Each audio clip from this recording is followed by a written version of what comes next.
Hapsay ug malinawon sa kinatibukan ang hitabong eleksyon 2025 matud sa COMELEC Region 7. Gikan sa adlaw sa pagbotar, hangtod na sa canvassing, hangtod na usab sa proklamasyon sa mga mananaog sa lain-laing lugar sa Region 7. Kini ang gibutyag ni COMELEC-7 Regional Director Atty. Francisco Pobe human sa piniliay.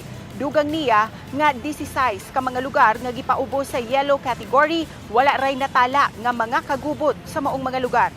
Tumong lang sa COMELEC nga matutukan kining mga naasoy dapit atol sa adlaw sa eleksyon aron kalikayan ang kasamok. Base sa record sa COMELEC, adunay upat ngadto sa 5 ka mga insidente sa vote buying o vote selling ang natala dinhi sa Cebu. Apan bisan pa niini, nagpasalamat ang COMELEC sa kooperasyon sa law enforcers ug sa mga kandidato.